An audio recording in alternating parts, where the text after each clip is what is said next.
Oh.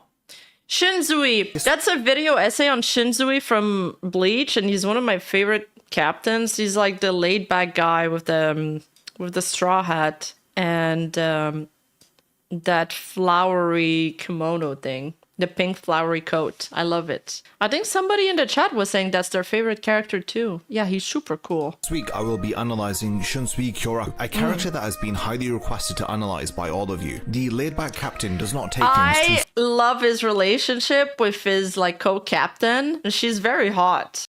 seriously. He prefers not to battle, but if he is requested to fight, he does not turn down the offer out of politeness. I personally love his calm and relaxed nature, and he is a breath of fresh air in a series that has its fair share of egotistical hotheads, shouting at the top of their lungs about how powerful and unbeatable they are. There are very little videos discussing Shunsui's character, so in this video I will be going in depth into analysing his personality, powers, backstory, and the overall journey that his character goes through.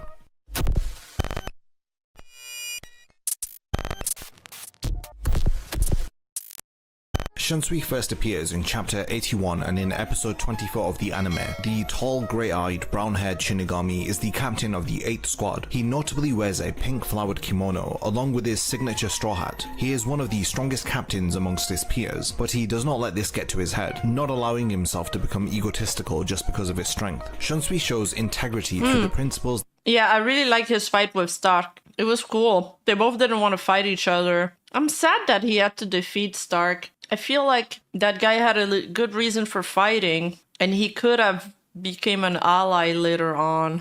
That he lives by. As we see in chapter 329, he refuses to battle with a woman or in the presence of a child. Shunsui generally doesn't like to fight, and he demonstrates this during his conversation with Love in chapter 375. He says that someone may owe you or you may owe someone, but the moment you start a war, you're both evil. We can assume from these words that he deems both participants in a battle to be wrong in some form. This shows that if he can avoid fighting, then he will try his best to, as who likes to be wrong? Escalating a conflict to the point of fighting is clearly not Shunsui's style. This character trait is demonstrated when he agrees with Stark that he would prefer not to fight with him, but under certain circumstances he will fight when he is duty bound to do so. He refuses Stark's offer to pretend to fight while letting the others do the real fighting. Thanks to Shunsui's calm and level-headed approach, he does not allow his emotions to overcome himself. In chapter 108 he defeats Chad. Alright, I'm done eating. This couscous salad was really not that good, but I was hungry. I redeemed timeout somebody? Who you going to time out? You're supposed to tell me who to time out. And learns from his lieutenant that Aizen has been murdered. Nanao offers to kill Chad, assuming that he may have been the one to kill Aizen. But not only does Shunsui deem this not to be a job for a young lady, he also does not think it is right to kill Chad based on an assumption. Through some of the descriptions and examples that I have given, we can see that he is a peaceful, soft-spoken man. He is also well-mannered and respectful to his superiors and his underlings. Shunsui is tested through responsibility when he is pushed into a position where he must shoulder the burden of the Soul Society during the 1000-year Blood War arc. His resolve and determination is put to the test, and he is forced to step up into a position of leadership. No longer can he wait on the sidelines for the dust to settle. He is put into the forefront of the action, and leads the Soul Society against the Quincy's during their second invasion. I want to now look at the past of Shunsui, seeing what information we can learn about his roots through his backstory, trying to understand how his past may have influenced his behaviors and his actions. The most information about the origin and backstory of Shunsui is revealed between chapters 651 to 653. The key information that we learn is that Shunsui had an older brother who he did not get along with. He was the second son born into the Kyoraku family, who are considered to be a noble family within the Soul Society. His relationship with his brother began to improve after he married a lady from the Issei family. Shunsui remarks how his older brother had mellowed out ever since he got married. His brother does not seem to think so, but says if he has had any change then it is because of his wife's kindness that may have had an effect on him. He began to visit his brother more and found it more comfortable to be in his presence after his marriage. Shunsui is present when his sister-in-law gifts Yuriko, can you ban him? Not ban him, sorry. Can you time him out for 5 minutes? his brother with a hairpin from a pair that she has, saying that she has the other one and would feel comfortable knowing if he had the same thing as her while he was out fighting hollows. Shunsui is later entrusted with these hairpins after the death of his brother and his sister-in-law. It is revealed that Shunsui's brother had married Nanao's mother. After his brother passed away, his sister-in-law trusted him with a zanpakuto belonging to... Wait, that's Nanao's mother? I don't know if I don't think I've gotten to that part yet. Nanao has the cute, sexy secretary look. Issei family. It was believed to have been a cursed sword, as all the men who married into the Issei family had died early due to the Issei family curse. The family bloodline is continued by the women, as on record there have only been women born into the family. They adopt sons into their family to marry their daughters in order to continue the lineage. However, Nanao's mother attempted to break the family curse by marrying out of her family into the noble Kyoraku family. Her attempt to break the Issei bloodline failed, however, as her husband too had died. Noble families tend to cut their bond with the widow after their sons die, so she was ordered to return back to the Issei family after her husband's death. Despite her best efforts, she could not escape her family, even after she decided to never return to them after her marriage. She admits that an Issei woman cannot escape her family's curse after all. She believes it may be due to a zanbakudo. The curse may also be contained within this zanbakudo. The Issei family is one of priests. They don't individually own zanbakudo, so only one sword exists and it is inherited from one head of the family to the next. The blade is believed to have the power to challenge gods. Shunsui was given this sword to hide in the hopes that Nanao would not be burdened with the curse of the Issei family. He was the only person that she could trust outside of the family. During his time at the Shinigami Academy, he is told by a younger Ukitake that his sister-in-law was executed for misplacing a treasured family item. The tragedy of Shunsui's past is that he feels responsible for her death. What? In an inner monologue, he says that it is his fault that she was killed because he was given the responsibility to hide that treasured family item. Even before his brother passed away, he gave him his hairpin to look after. He questions why is it that the people Bro, his brother looks like another character, like one of Ichigo's friends.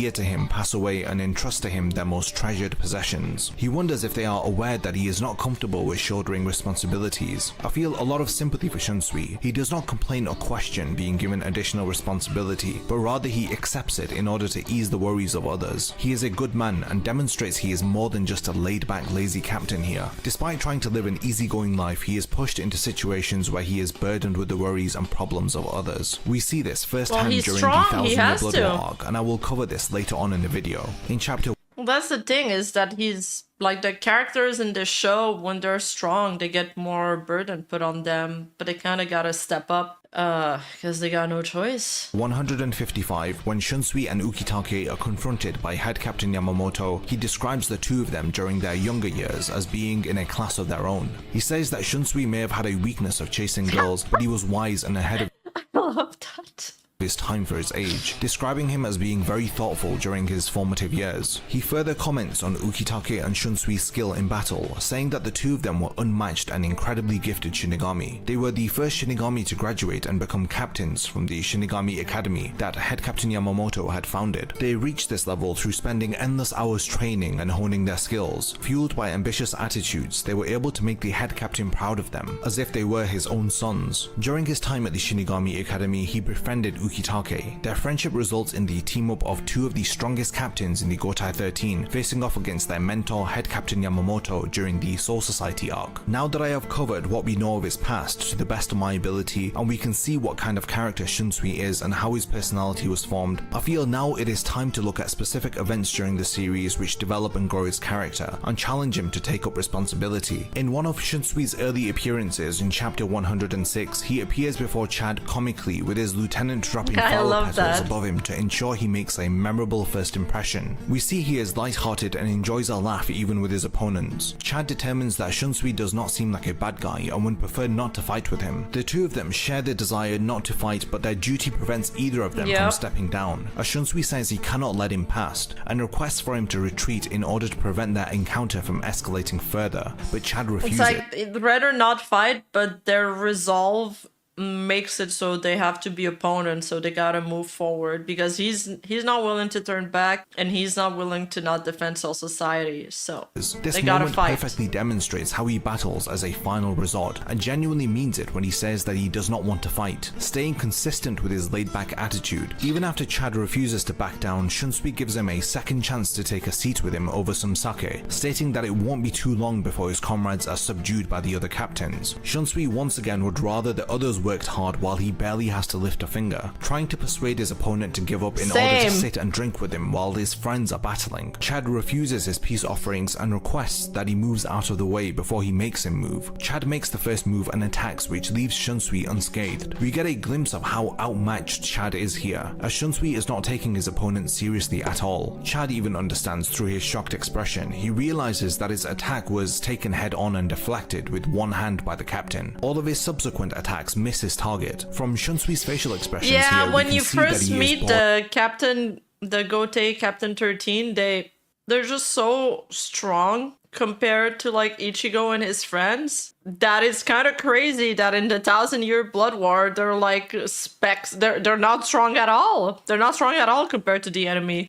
And effortlessly evading the attacks. Despite Chad's attacks being powerful and quick for a human, they are no match for a captain rank. Shunsui once again tells him to give up and go home. He is persistent with his desire to subdue his enemy with words rather than by force. Is he being compassionate or just lazy? It is hard to tell, but either way he would prefer not to hurt the outmatched invader and at the same time desire not to exert too much effort. Shunsui only draws his 2 Zanbakudo after he ascertains the reasoning behind Chad's resolve and his desire to not give up. Upon being questioned, Chad says that his purpose is to save Rukia. Shunsui says that he can't have known her for that long and questions if she is really worth risking his life over. He has the patience to question the inexperienced opposition and understand why he is continuing to get up despite being so outmatched. Chad affirms his resolve by saying that he has accompanied Ichigo, who desires to save Rukia. He states that if he is willing to risk his life, then so will he. Shunsui now knows that Chad has not come due to fickle reasoning and respects his opponent enough to no longer try to talk him out of his decision. He makes Chad back up his words through his actions by not disrespecting his opponent and through honoring their resolve. After Chad charges towards Shunsui, he predictably avoids the attack and takes him down, and he even apologizes after defeating him. This brief encounter shows a battle between 2 opponents who are on the opposite ends of strength and experience. Shunsui, whose level of strength at this point is unknown and shrouded with a veil of mystery, yet we assume he is far superior to the inexperienced. I hate how Chad got dumped on the whole series. He had some glow up moment, but yeah, he's definitely meant to be just a side character.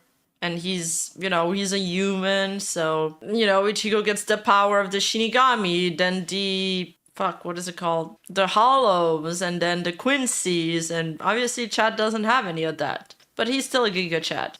Young Chad. This battle is great to demonstrate Shunsui's level of restraint and his laid-back personality. He doesn't take the fight too seriously, yet he pays enough attention to his opponent, giving him the respect that he deserves. Despite being vastly stronger, he doesn't boast about this and patiently allows Chad to charge at him, eventually subduing him gracefully with little effort. I love that he honored the naive fighter's determination and didn't brush him aside like a waste of his time. Shunsui has little to no ego, and this makes him really likable. Once again, I will describe his appearances like a breath of fresh air in a series that spends a lot of time focusing on the clashing of characters' egos. A great contrast to this battle is Shunsui and Ukitake taking on the head captain. Chapter 138 foreshadows his battle against the head captain by saying that he will be scolded by Old Man Yama, as it appears that he has sided with the intruders who are opposed to the execution of Rukia. His motives are affirmed as he and Ukitake destroy the Sokyoku. Shunsui decides that battling the head captain far away from I'm not a fan of Old Man Yamamoto. He seems very strict, like my high school nun director,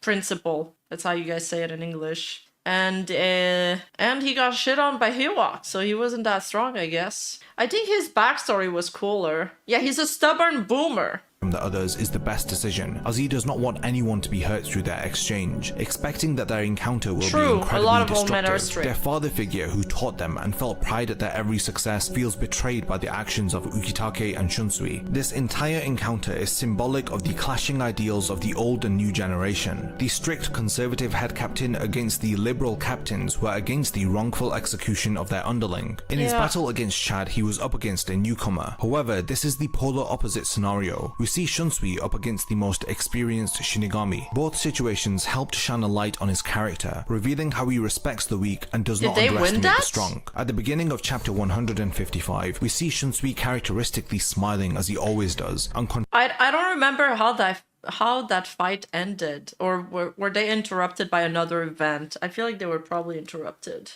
He has to be. He's so outrageously powerful that letting loose a little can wipe out this Serity. Yeah, I know. And he's like, oh, I got this huge power and blah, blah, blah. And then he gets shit on. All of that just to get shit on. Interesting to see his close friend Ukitake seriously looking on. Both of their expressions are drawn by Kubo with a hint of nervousness that his art style succeeds in conveying to us. Their behavior leaves the head captain with nothing to say to them, as he demands that they draw their swords and face the consequences of their actions. Oh, also, the head captain condescends. Also, another reason why he might be strict is that he lived in a time of war between the Shinigami and the Quincy's, and you know, everything was a question of life or death back then.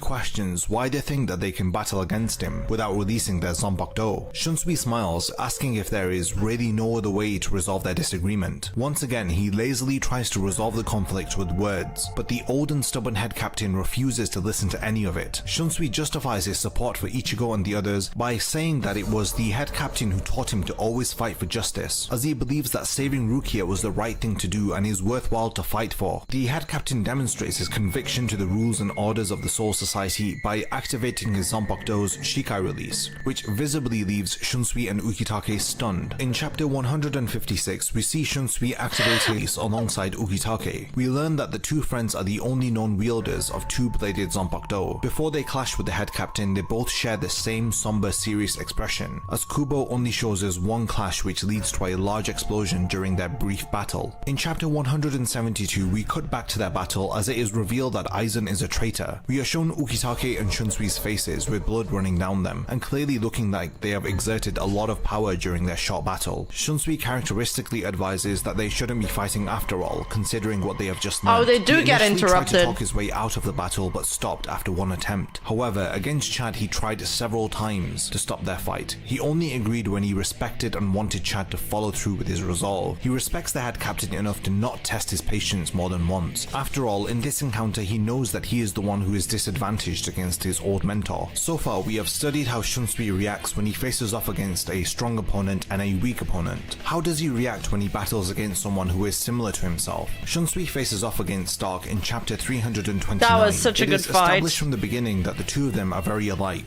not only in appearance but in attitude also. Stark suggests to Shunsui that they should just play around and not fight at their best, saying he would rather pretend to fight and let the others do the real fighting. Ukitake is surprised by this, but these words resonate with Shunsui to the point that he exclaims that he likes it. However, as we know, his sense of duty compels him to take the bout seriously and not talk his way out of this duel like he typically would have done in the past. We can see the seriousness of Shunsui earlier in chapter 316 as he asks Ukitake who the strongest Espada is. He appears to have come to Fate Karakura Town prepared to fight and not hold back. This time it is his opponent who is trying to talk his way out of fighting. It is really ironic and enjoyable to read, but Shunsui is literally battling against himself in a sense here. He asks Stark if he will take that fight seriously if he draws both of his swords. However, he is told that he is strong enough with one blade. Shunsui wastes little time by drawing his second blade, much to the displeasure of Stark, who really does not want to exert any effort during this battle. When Stark asks Shunsui if his Bankai is stronger than Hitsugaya's, he replies by praising Hitsugaya and saying that he is very gifted, even saying that in 100 years his Bankai will surpass his own. He wasn't boastful and arrogant, he humbly gave his opinion and complimented Hitsugaya, stating his belief in his future potential, admitting that he will surpass him one day. Stark finally gets serious and activates his Resurrection, trying to prompt Shunsui to show his Bankai. While Shunsui responds by releasing his Shikai, he is persistent in his desire to see Shunsui's Bankai, but he his refuses resurrection to show him. Form is pretty cool.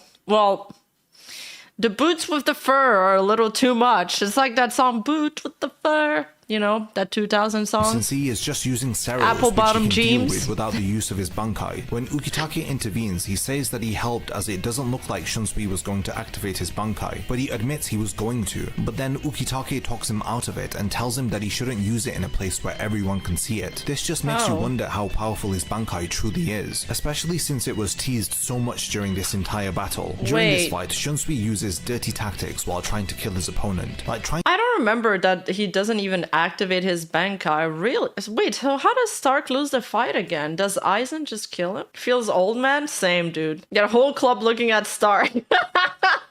trying to attack him while he is caught off guard, attacking him while he is in the middle of talking, stabbing him from behind while he was hiding in his shadow, or in chapter 374 when he throws his His Bankai is like he gets to play. It's like children's games or something, right? And he activates it with Aizen. I remember that part. Captain's coat at him to disorientate him, helping him to land the final attack which defeats him. Shunsui displays the true tactics of a samurai here. We can compare his actions to the real-life legendary samurai Miyamoto Musashi, who often used tactics that would confuse his opponents in order to create an opening so that he could take advantage of his disorientated enemy and kill them. The true samurai way demonstrated by Miyamoto Musashi emphasized the importance of winning under any circumstance. It is those who win in battle who get to live. Notions of honor only hold you back and limit your abilities while you are in a life or death situation. This is why Stark tries to pull up Shunsui on his underhanded tactics, but he clearly is focused on surviving the encounter by defeating his enemy as swiftly as possible. After defeating Stark, Shunsui tells Love and Rose that the moment you start a war, you're both evil. He says this after Love tells him that he has no manners when he came to help them and involved himself in their fight against Stark. Shunsui then speaks of the samurai philosophy I just spoke about. He says that losers spend too much time focusing on means and lose sight of the real purpose of a war, which is to win. The means that Shunsui used are certainly considered to be dirty, but what does it matter when you are in a war where both participants are inherently evil? In a matter of life and death, any tactic which will leave an opening for attack will lead to survival. This is the mentality of a true warrior who doesn't wait around for their enemy to attack first. I talk more about Shunsui's battle with Stark in my Stark...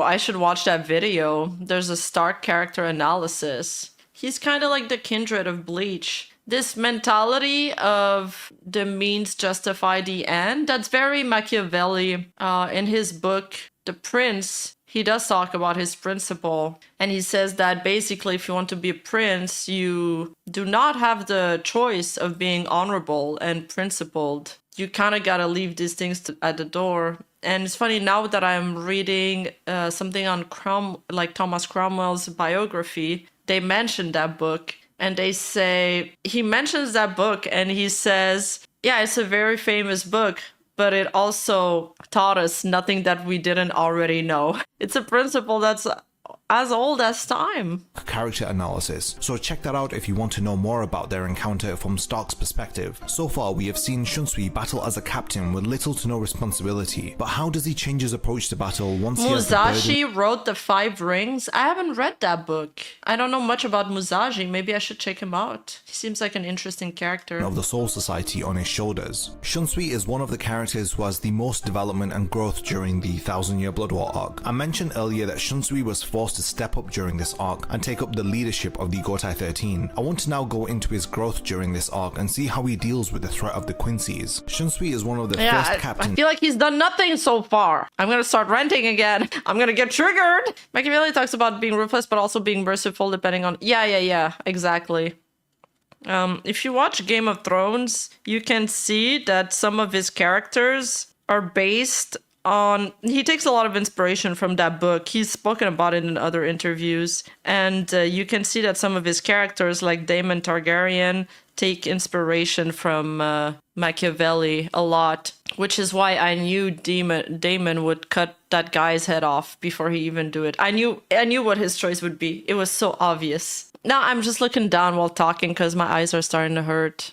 To encounter the invading Quincy. He meets his opponent readied with his Shikai. Once again, the opponent he is up against is a gun wielder called Robert Akutron, who shoots his hat off and then shoots his right eye. He for the first time admits he felt as though he was calm, but it appears that he is flustered during this encounter, explaining how he lost his right eye. In chapter 505, when he feels the head captain's spiritual pressure rise as he joins the battle, he says that it feels like Old Man Yamamoto is scolding him, as though he is questioning if you raised him to be a coward who has difficulty with an enemy of this low level. After Shunsui senses the death of the head captain, he is overcome with emotion and yells out his name, causing him to be caught off guard and shot multiple times by Robert. After the first Quincy invasion, Shunsui wears an eye patch covering his right eye that he lost against Robert. He immediately tries to rein in control of the Gotai 13, who appear to be arguing with each other. He spends little to... If I was the captain of the God Center, I'd line them all up. Useless. Kenpachi, you're fine. You won your fight. Useless. Wait, I don't even think he won that fight. He won the next one. I don't know. They all fucking lost, dude. They all got shit on so hard. It was a complete defeat. It was so It was so disappointing, like the difference in power level and everything. Okay, the Quincy used a cheap trick on them, so maybe I'll forgive them for that one. I feel like, you know, some of them should have won a little bit, maybe, or at least have their fight interrupted by something. No time mourning over the death of the head captain, who he was in a way raised by. He immediately begins to take up the responsibility of calming the other captains after a distressing invasion, where so many of their comrades and underlings were killed and left in critical condition. Shunsui rightfully reminds the others that the Gotai 13 does not exist to mourn or cry about the damage inflicted upon the Soul Society. It exists to protect the Soul Society. He advises the others to look ahead and move on in order to fulfill their responsibility to the Soul Society. Right. In chapter 520, Shunsui opens a letter where it reveals that he has been assigned as the successor to Old Man Yamamoto and is now the head captain and the captain of Squad 1. He reacts in the way that he normally does by expressing his dissatisfaction for this new promotion, which will only give him more work and responsibility that he cannot avoid. Shunsui later meets with the Central 46, where he begins to accept his duty as the head captain by immediately assigning himself with 2 lieutenants who will fulfill all the duties of assisting him. In his first task as the head captain, he orders that Kenpachi's Rocky will be taught Sanjutsu. His justification for this order seems to be as a backup in case Byakuya and the others in the royal palace do not return safely.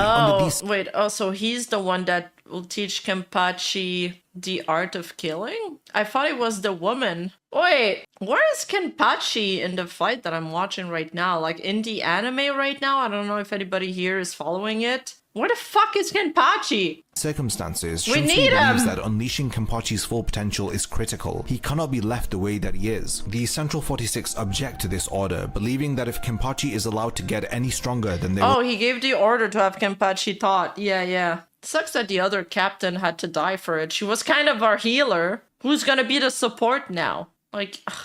not be able to stop him if he opposes them. In the past, head captain Yamamoto had tried to teach Kenpachi and stopped only after 1 day. Despite their disapproval, Shunsui stays firm in his decision. He simply the Shinigami side, okay, it's gotta sacrifice people left and fucking right to become stronger. You know, we had to get rid of Unohana, and then the fucking, like, the Squad Zero, they gotta all, like, sacrifice each other and merge together to become one. And then they still lose. Meanwhile, the Quincy's just rest again. It's like there's no end to it. It's like they die, they rest, they die again, they get rest. How is this fair? It's not even fair.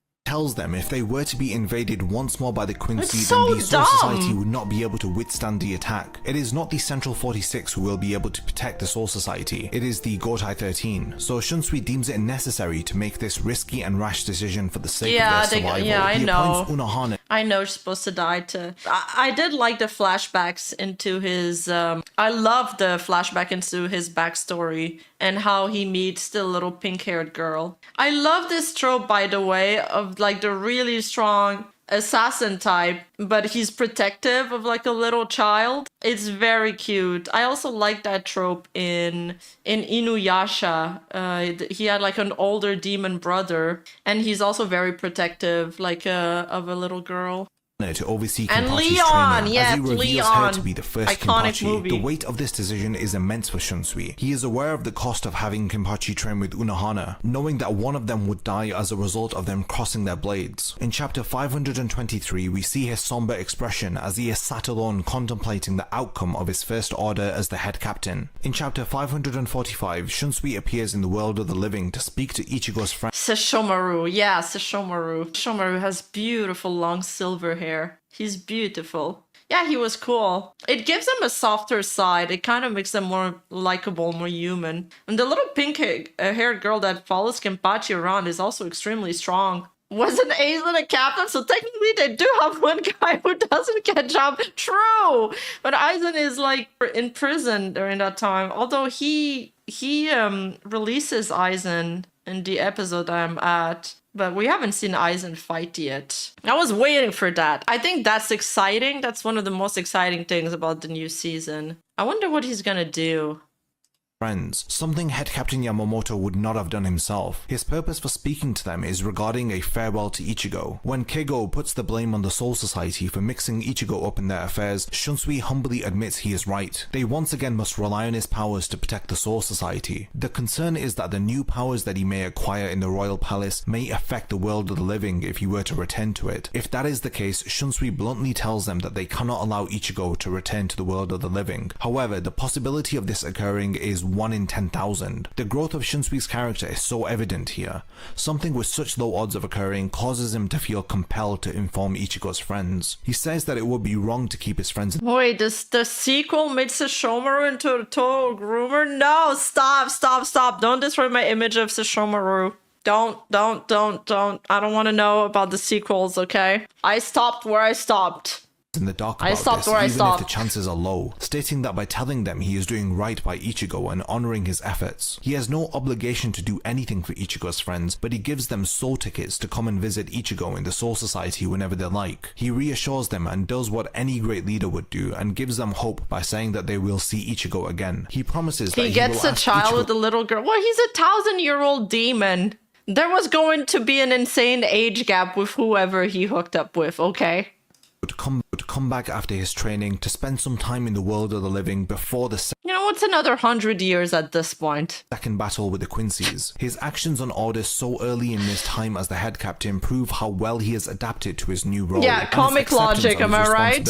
Over the every extreme low probability always happens. But this is also why, this is what I was saying earlier, I prefer when the relationships are ambiguous, and I don't like when they have these concrete endings. Like I would have skipped that part if I was them. I don't like that they mechanically hooked up. So it makes it a little weird. I like that, you know, if you wanted them to have like a father-child relationship, then you could imagine that instead. But Your Honor, I swear, she was a 1,000-year-old lowly vampire. The Soul Society. The only living thing with the same age would be a tree or a rock. Losing Old Man Yamamoto and then being given the position without time to mourn places a huge burden on Shunsui. However, his decisions and actions demonstrate how well he has coped with the loss and honored Head Captain Yamamoto by continuing his work to protect the Soul Society. When Shunsui returns, he quickly witnesses the total invasion of the Soul Society by the Quincy's. He is met by Hushwald, who lays out their plans to quickly exterminate the Shinigami. Later, he meets with the Central 46 for a mysterious reason. I like that guy. The Quincy guy with the long blonde hair. He's hot. We haven't seen him fight a lot. All he does is look and be like, "My Majesty is so good. My Majesty is so powerful. My lord." Sounds like a Kindred fan. "My lord hasn't even opened his third eye yet. My lord will crush you." Okay. We get it. You're a butt licker. But you're hot, so I forgive you. And he hasn't done anything. There's like this trope in anime, or maybe it's just Bleach, where it's like the right hand of the bad guy never does anything except just be there during the fight, like looking over the fight and commenting on it.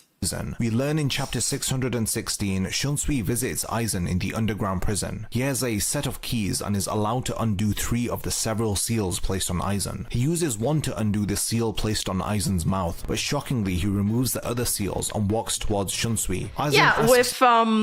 So with Aizen, it was Jin, but obviously Jin had like an ulterior motive, but it's kind of like their role to like tell the viewer how powerful or insane that character is. They're there to give you like another perspective on the antagonist person, without having the antagonist be like, "Oh, look how my power works. Oh, look, my Bankai is so powerful. I can't show it to anybody else." Yeah, he's his hype man.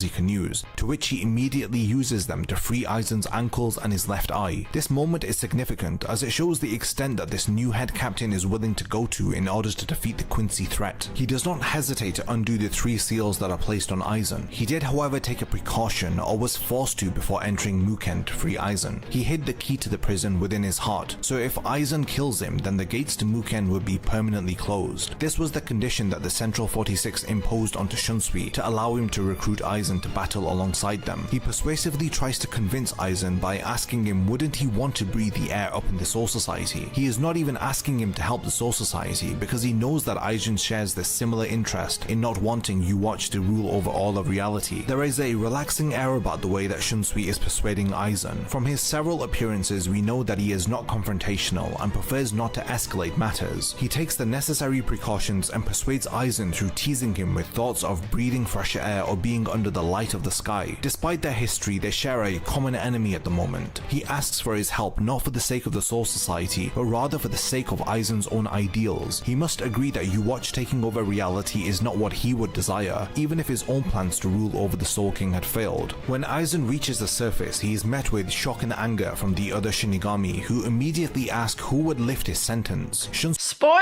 I'm not at that part yet.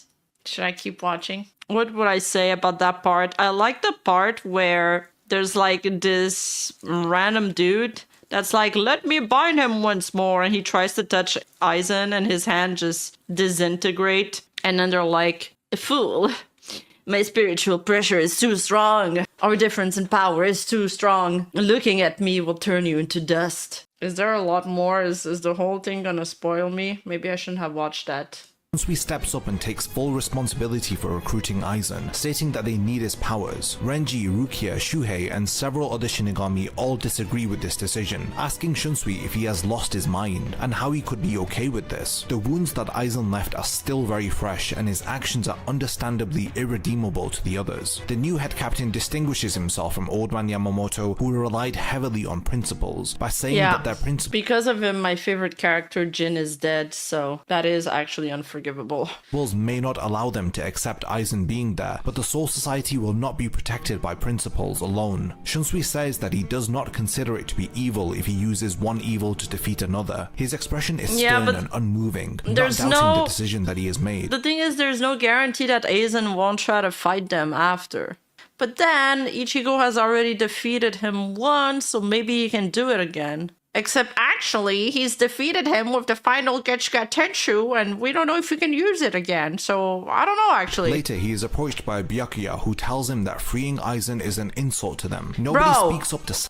Bro, they made Byakuya so dirty with that hat. Why are they putting that hat on him? Let his hair free. That's the best part of his feature. Balance Byakuya, who is being very frank to his superior. Shunsui knows his decision is affecting the others, but he tells them that they can let their anger out on him later, once they have saved the Soul Society. Head Captain Yamamoto would not have relied on anyone else, let alone Aizen, to protect the Soul Society. But we saw how his self-reliant, principle-led approach resulted in his death during the first invasion. Shunsui, who reluctantly takes up the head captain role, shows us the lengths that he will go to in order to succeed. Something others would deem to be unthinkable, he does not overlook, as he does not care for principles or past history when it comes to winning. I spoke about this way of thinking before. After Shunsui's fashion police? Hey, listen, I like a good turban just like anybody else. All right, when I play CK3, I usually put on my character the biggest like sultana turban I can find. You know, one with like a big feather and a big gem or something, like in Aladdin.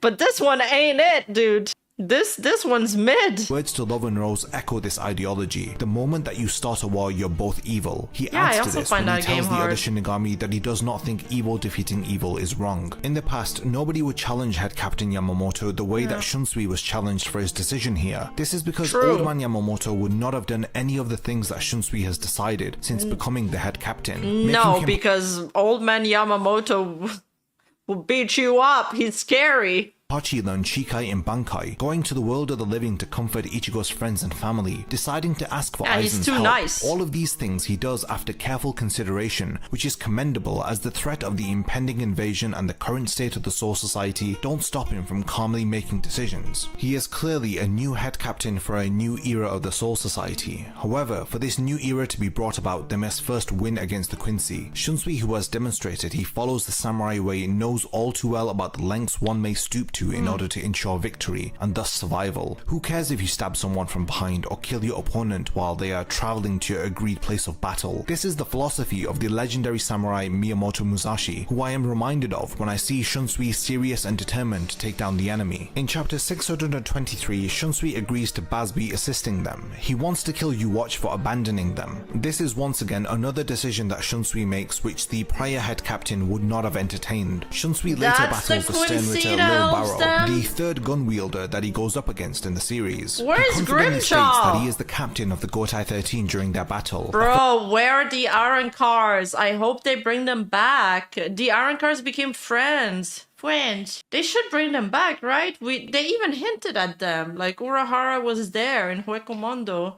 And they captured Halibel, so they got a reason to go fight them. Bro, couldn't they get one of the hot Quincy's to become friends with them, like the blonde guy? Confirming his acceptance of the newly appointed role. His opponent knows everything about him and his abilities, yet he knows nothing about him. Shunsui, however, begins his battle by confusing his opponent with after images of himself. The ability Visored of are Shunsui's there. Zanbakuto is to The Visored became captains of Squad 13.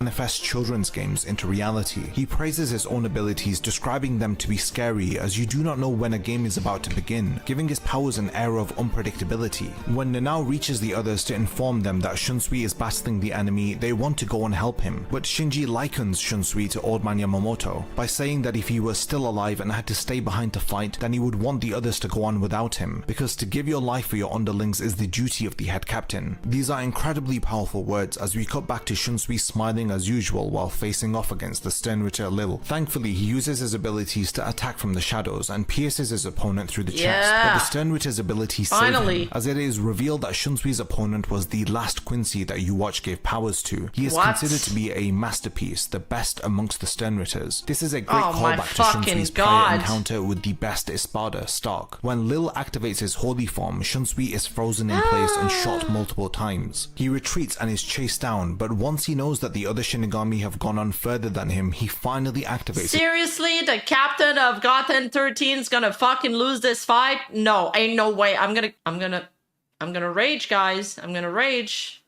His Bankai for the first time in the series. Everyone in the surroundings can sense a chilling spiritual pressure that overwhelms their senses. The first act of his Bankai causes— dude, the Stern Ritters are legitimately scripting, like they're hacking throughout the whole series. So annoying. that are inflicted on himself to appear on his opponent also. The second act takes place after Lil begins to regret attacking Shunsui. This causes an incurable disease to occur. It is manifested with several black spots all over Lil's body. The third act drowns the two of them underwater, forced to stay there until one of their spiritual pressures is exhausted. When Lil desperately tries to swim to the surface, Shunsui is reunited with his Zanbakuto's spirit, who we learn is rather dismissive of him and his silver tongue. Lastly, using his final act, he cuts Lil's throat. So his Zanpakuto is a tsundere.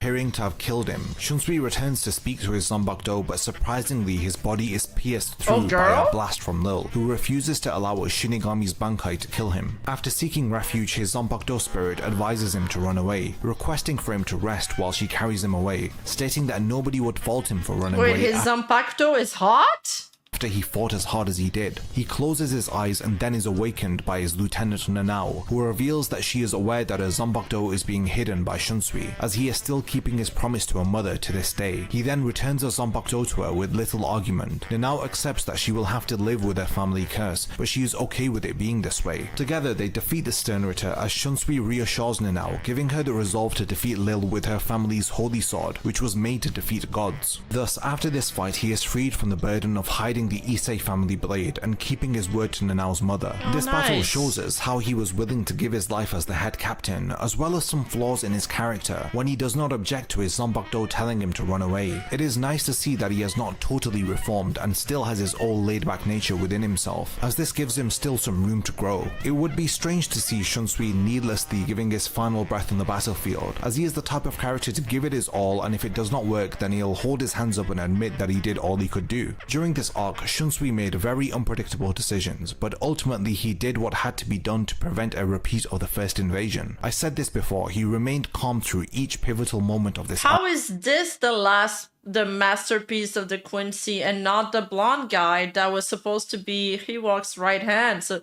you'd assume he's the strongest of them, him or Ishida. Why is the Ishida fighting Ichigo? They were supposed to be friends. They're like childhood friends. It's so stupid. Why is Ichida like this? Nah, I don't care about Ichida anymore. I hope he dies in the anime. I thought Ichida would like have a change of heart and like stop Hiwa at the last minute, kind of like Jin did. So stupid. Yeah, he's literally a traitor. Like Bertold from Attack on Titan. Even down to the invasion of the enemy's fortress. After exhausting all options and his Bankai failed to kill his opponent, he continued to smile as he always does. He put up a solid fight against Lil and proved that he was the right choice to take over Odaman Yamamoto as the head captain of the Gotai 13. He is open-minded and not as...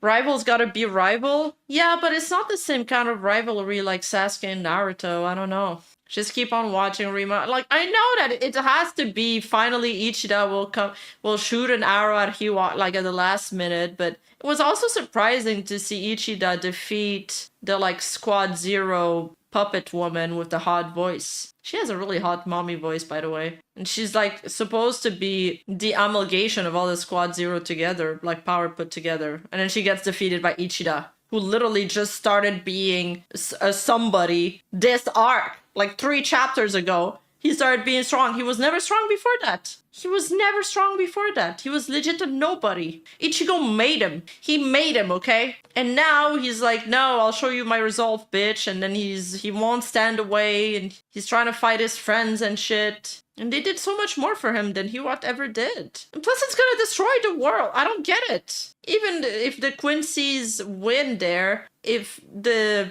Soul King dies, then the worlds get destroyed, no? Even the real world, I thought. As emotional or stubborn as the prior head captain. In chapter 685, we see him sitting at Ukitake's grave, filling him in on the recent developments regarding the Soul Society and its restoration. He is interrupted by duties that await him, as he has to appoint Rukia as the new captain into the Gotai 13. He says that he still cannot get used to how busy a head captain can be, appreciating Odaman Yamamoto's workload and everything that he did in the past. The people that he encounters and grows close to eventually pass away, leaving him behind with responsibility. We see this with his older brother, his sister-in-law, Odaman Yamamoto, Unohana, and then lastly his dear friend Ukitake. After they die, he has little time to mourn their passing, as he is handed down responsibility by his loved ones. These responsibilities push him into situations he would have otherwise avoided. He takes the hairpin from his brother. He hides the Issei family sword for his sister-in-law, taking up the role of the head captain after the death of his mentor. For the sake of honoring the dead, he forsakes his laid-back nature. He had many tragedies that occurred in his life through losing those dear to him, including a tragedy I have not mentioned, which is the regret he must feel after sending his former lieutenant Lisa to the mission that got her holified during the Tenbaku. Yes,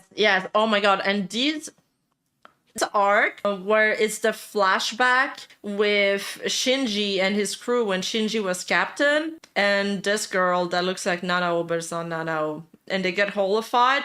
That part is so fucking good, man. It's so good. I rewatched that recently. It's so fucking good. And then the rivalry between Shinji and Aizen is so good. Like, Shinji fucking hates him. And for good reasons, by the way. Pendulum arc. He suffers and goes through grief and regret, but he never shows this to anyone. He didn't get overcome by his sadness, even though he has every reason to. He instead remained smiling, cheerful, calm, and kind to those around him. Despite many believing him to be laid back and uncaring, he is one of the most considerate characters to feature within Bleach. The final arc of the series did his character a lot of justice also. After studying him for this video, he has become one of my favorite Bleach characters. He is the final member from his generation to survive, now the oldest member of the Soul Society. He continues to smile and joke around while leading the Soul Society on to a new era. I didn't think that this video was going to be as long as it turned out to be, so if you enjoyed it, definitely let me know by leaving a comment and let me know your thoughts on Shunsui as a character. Once again, the channel is reaching another subscriber milestone, 20,000 subscribers. For this milestone, I want to analyze a very important character and one of my favorite characters in the series. I'm of course talking about Kisuke Urahara. Yes! To make sure you don't miss the Urahara analysis video, subscribe and turn on the bell notifications.